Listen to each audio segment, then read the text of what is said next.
Thank you, Levy, for interviewing Hikaru. Grandmaster Hans Niemann, it's very gracious of you to join for an interview, part 2. Didn't think I'd be interviewing you twice in a month. You finished 4th at the Speed Chess Championship, and obviously you've earned your rest, so please feel free at any point to claim that well-deserved rest. I have a few questions for you, some spicy, some not. Let's start with your last 2 matches in the last 2 days. Obviously, they did not go according to your pre-tournament plan. Magnus claimed that the main reason for your loss against him was the blunders and the time scrambles, which usually went his way. Would you agree with his diagnosis, and what would you add to your reasons for the loss in the first match? Yeah, I definitely didn't have enough training games before. I wasn't. I had obviously played all these sort of series of matches with Rapid and Blitz, but I think I realized that I hadn't played online Blitz in really, other than my matches. So I don't think that I was as fresh or sort of in form. So I think I will. It's hard to find strong training partners. Perhaps I should message you to play privately on Chess. But you can't tell Chess.com. Anytime, any website. Yeah, no, I think it was more so the lack of form and practice. I think that in the future, in matches against Maxime and Wesley, I sort of just completely winged it because I was traveling nonstop. So I felt that it was more important to be in a good mental state, but obviously there were many games that were sort of flipping, and I don't think it was the middle games. I felt quite good, and I didn't feel, let's say, positionally or strategically inferior, but I don't think I was as. My time management was very poor, and they're both very, very good at punishing, in simple positions or when I'm time pressure. So I think, obviously, it was my first time playing against them, so I didn't really know what to expect. So certainly it was a good lesson.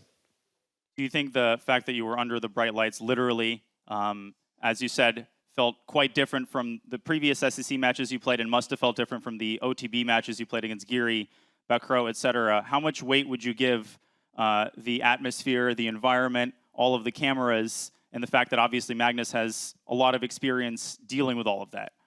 Yeah, I think I was so focused on the game that I didn't realize how much how hot it was, and I was wearing this sweater, and I was sweating quite profusely. So I was a bit distracted by that, by the game, to not sort of optimize.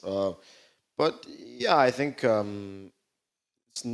don't feel sort of any main difference playing on the computer. Obviously, there were a bit of, let's say, sort of a lag or some mishaps, which were a bit distracting, but in general, I think it's nice to play in front of fans. Let's get to the second match.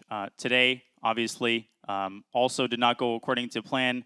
Could you offer your sort of unfiltered thoughts on where the match went wrong and what you think the main factors were, and perhaps what your approach was after yesterday's match, and whether perhaps you would have changed that approach going into today's match? Yeah, I think obviously there was this first game, the 3+1, where I had just come back winning 2 games in a row, but there was no sort of consistency and stability in my play. So my confidence, the thing in my previous matches is that I never really was behind in any of them. Against MVL, I was down 1 point, and that was the biggest margin. And against Wesley, I was in control the whole time. So first time playing the Speed Championship, of course, playing these matches when I felt like I was in total control, going to a match where you're sort of starting down, if you haven't experienced it before, it's a very, very difficult mindset shift, because in these 2 matches, everything sort of just flowed, and at every moment where I felt like I was playing them, there was something off. It was maybe the time management, or it was some just stupid blunder. So in every sort of, let's say, position, every game, there was one ingredient missing that sort of was the catalyst for things going wrong. And then, obviously, I tilted in the 3+1. That was, quite unnecessary. I think that if I'd even the score at 5-5 and sort of, and I also these matches, the confidence and just the self-belief, it's like you can't stop doubting yourself if things go poorly. So it's a lot of, the start is so crucial. So I would say that I didn't have enough experience, obviously, against 2 players of their caliber, and to be down, because these in the past matches, even though many people considered me an underdog, I felt like everything just flowed perfectly. So I guess I should find a way to find that flow even against more resistance. Let's get to a few more general questions. I have a question about the sort of before and after. Starting with the after, you've already put out a few tweets. Just recently, you congratulated Hikaru. Yesterday, you said no excuses. Can you give us an insight into what the next 1-2 months of Hans Niemann's training regimen will look like, and to what degree do these previous 2 matches change your perception of the gap between you currently at your mental state and your chess state and the very top, the Hikaru's and Magnus's? How will you approach your learning experience and the process of analyzing these matches going forward? Yeah, I think that their main strength is of course experience and dominating for so long. You could just tell that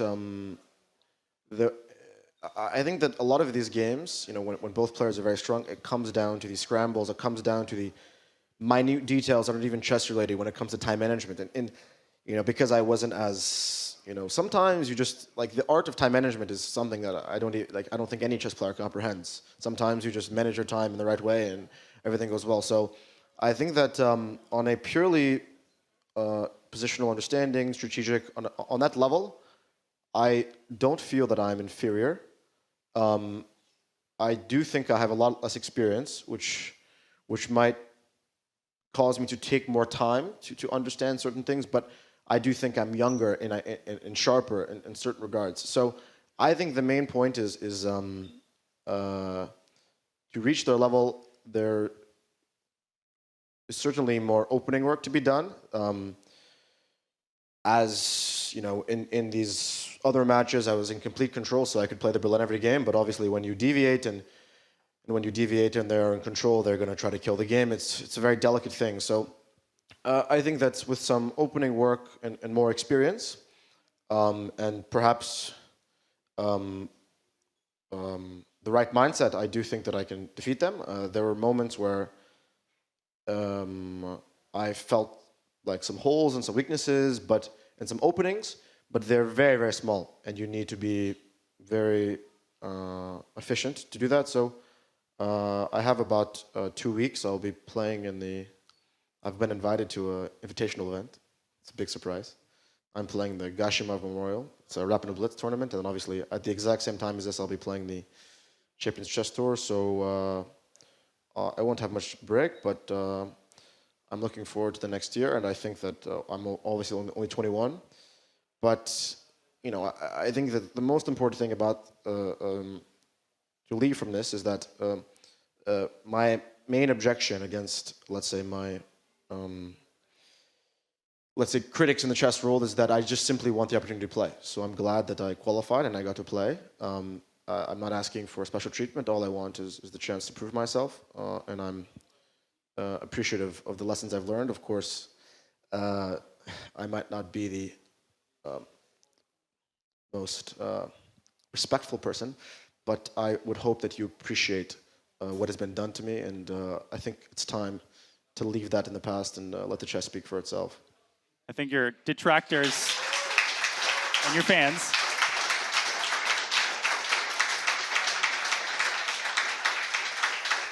both your detractors and your fans equally can agree that, first of all, you talk a big talk, but you also walk a big walk, and you have in the last couple of months as you've climbed now to the top 20 in the world. But let me ask you this. In the interview with Levy and some of the interviews before this long-awaited set of matches, you obviously were very confident, and I understand that you might mean that rhetorically, but you all but guaranteed a victory against Magnus. Would you say that you underestimated the strength or perhaps the experience level of these 2 players specifically? And if you had the opportunity to, let's say, do a training camp with Magnus Carlsen, would you push away your personal animus and your personal relations to have the opportunity to learn from him? I'm not offering that training camp, but in that hypothetical scenario, what is more important to you, kind of claiming your position in the chess world or learning from these top guys? Where do you stand on that, and how has your relationship to these players changed as a result of your experience here in Paris? Well, I think that having a training camp with either of my opponents would, I think that as a competitor, you can't really view people in that type of, let's say, superior way, even if they might be better than you. You simply can't think like that because you have to be so delusionally, confident in your skill, because that's simply the nature of competition. And anyone who's competed at a high level will understand that if you don't believe in yourself, then it's never going to happen.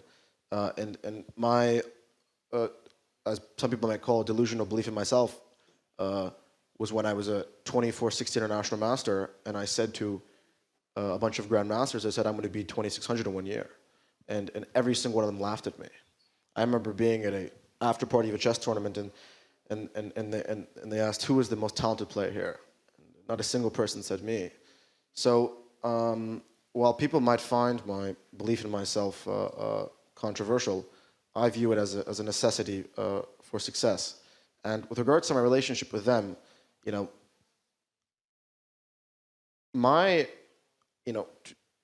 not rehash things, I'm not the aggressor here. I'm just sort of was sort of an innocent bystander in everything that happened, unfortunately. But with regards to moving forward, I did surprisingly receive an invitation to the Freestyle Chess Tour a day before the tournament started. So perhaps that is a peace offering, or maybe they had to invite me. So I did. I don't know if they had. So I look forward to competing in that. Obviously, an invitation isn't guaranteed, but I do hope that the invitation to the Freestyle Chess Tour means that I won't be directly avoided, because I mainly take issue with losing opportunities to compete at the highest level. And if Magnus and Hikaru simply told organizers, we have no issue competing against him, we think he's one of the best players in the world, then that would be the end for me. That is all that needs to be done, and I hope that my invitation to the Freestyle Chess Tour is a sign of that. But I don't think I could do a training camp with them. I think I'll have some camps with Kramnik. Which segues me into one of my last two questions, Hans. One specific, one more philosophical.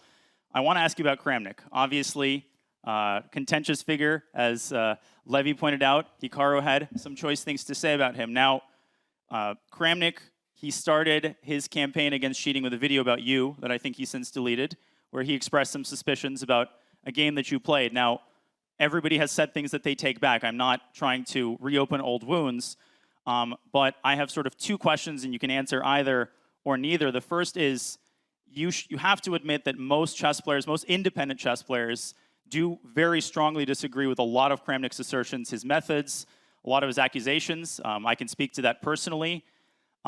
What would you say to his sort of anti-cheating allegations, and do you agree with his general approach? And on a second note, what do you find impressive about Kramnik? Can you share a little bit of what Kramnik has taught you about chess, perhaps about life, and what do you think is misunderstood by the chess public at large about Vladimir Kramnik? Yeah, well, I obviously have been a victim of false accusations, so I'm probably the least accusatory and the most sympathetic to false accusations, right? So I certainly, what Kramnik, who he accuses and what methods he uses, that's his business, not mine. When he did, let's say, accuse me or simply ask a question, I more so think that Kramnik has an issue with, certain. I think that for him, when he poses certain questions, it's simply that he wants things to be properly investigated, and that's perhaps his perspective. Maybe I'm interpreting. Do you see how people can think? No, I certainly heavily insinuating that like the majority of GMs are cheating. Yeah, the thing is, my experience with Kramnik, obviously, I reacted to his video in a certain way, and I reacted with diplomacy, and I reacted with respect, and after we did set up a training camp in Geneva, obviously, he's been a great mentor and help, but in terms of his cheating accusations, I'm probably the last person to accuse anyone of cheating. It's like I'm probably the least paranoid of them all, because for me, I could never imagine myself doing anything, so then I would assume that no one else would. So people might find that ironic, but that's the reality. I do think that certain accusations, obviously, I don't agree with, but I do think that, you know, I have no interest in continuing unnecessary strife with large chess organizations. I hope that you might, you know, I recognize that it's in the best interest of myself and chess to not, you know, extend certain arguments. But, you know, I think that people have opinions. Certain things go too far, but he's entitled to his opinion. And, you know, unfortunately, there are many other players who also accuse people falsely, and I don't think they've been held to the same standard. I know I've just lost Hikaru, and much respect to him, but I do think that Hikaru, you know, has made a lot of false accusations, and he should be held to the same standard as Kramnik. So I think everyone's accusations should be met with fact and should provide evidence. If you don't provide evidence, then you shouldn't speak it, you know, because they're so damaging. But you asked me what he taught me, or sorry, repeat the last part. Yeah, I mean, obviously, I'm not asking you to name the specific anti-Berlin line that came from Kramnik's chess-based file, but you've also pointed out that his influence extends past, you know, very specific chess things into life. Can you offer a bit of an insight into what you think makes him as wise as he is, and some of the ways that he's impacted your approach to chess and life? Yeah, well, I was actually speaking to him in between games in this match, not yesterday. I would say that I think that he has an amazing sort of intuitive feel for the game. He came to a rapid match in Paris against Bacrot, and he watched one game, and he immediately pointed out how, you know, I was playing too quickly. I need to pause. He told me this story about Anand and how Vichy was an extremely fast rapid player, but what made him so dangerous was that he knew the exact moment to pause, and he explained that rapid is all about knowing when to pause, when to think, and playing quite fast can be quite effective, but if you don't pause at the critical moment, then it's just a waste. So, you know, those types of experiences, and he, you know, since I do not have many, let's say, supporters or friends or even sponsors in the chess world, it's nice to have someone with so much experience and such a legend of the game to believe in you. So I would say that those are the main ways that he's helped. Do you wish that he would shift his focus in his public-facing statements from what he's doing now to offering his chess wisdom? Do you regret that he has the reputation, which I would argue is perhaps not well-earned in terms of any hate, which should be disparaged, but in terms of people's objective assessment of the majority of his statements, do you wish that he would shift his focus and offer some of that wisdom to the world? Well, he's coaching the Uzbekistan team, so I guess he's offering some wisdom.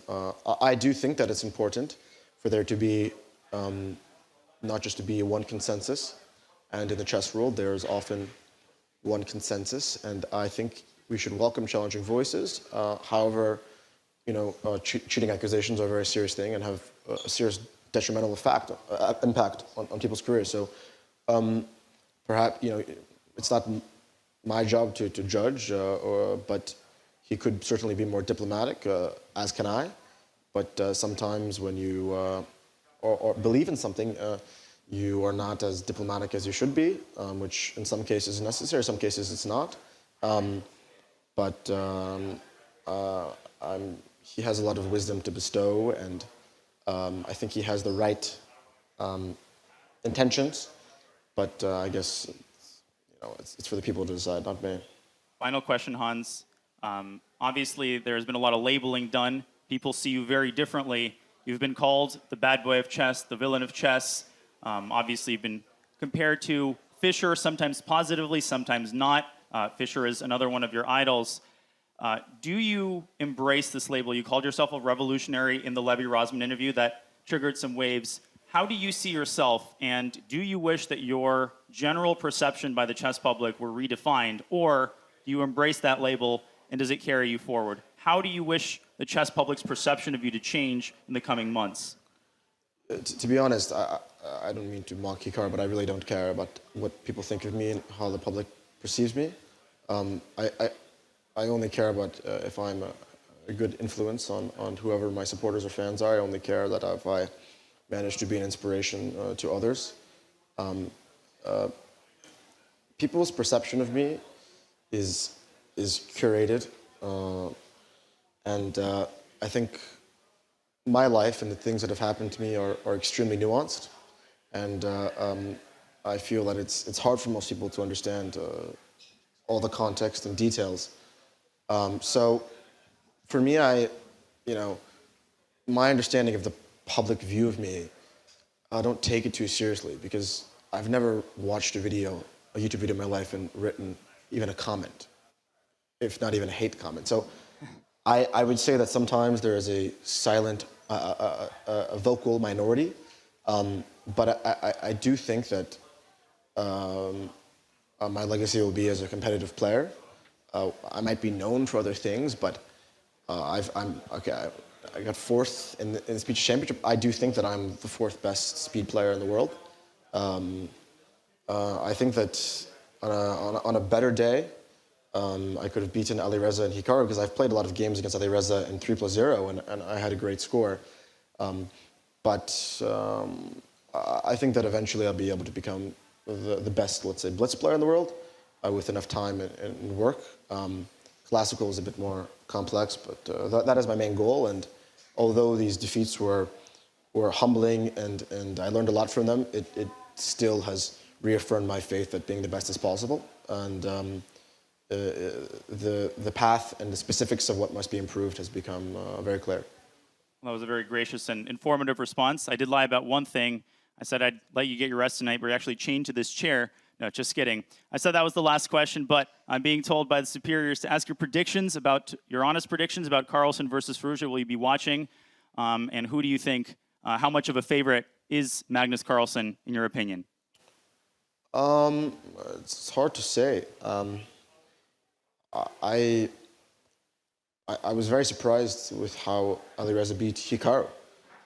Maybe because I would play like these 30-game 3-0 matches with Alireza until like 3 a.m. and I think I was like +2 or +1 in them. So, but I think that maybe he's got home turf advantage, but or maybe it was just he's obviously extremely strong. So I would say that probably since he's coming off of a lot of confidence after his victory against Hikaru, I'd probably give him a 35 to 40% chance.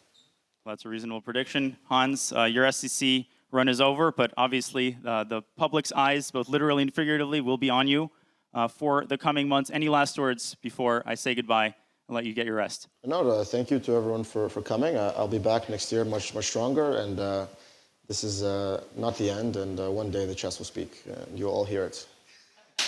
Well, we've heard you, Grandmaster Hans Niemann. Thank you so much for your honest thoughts.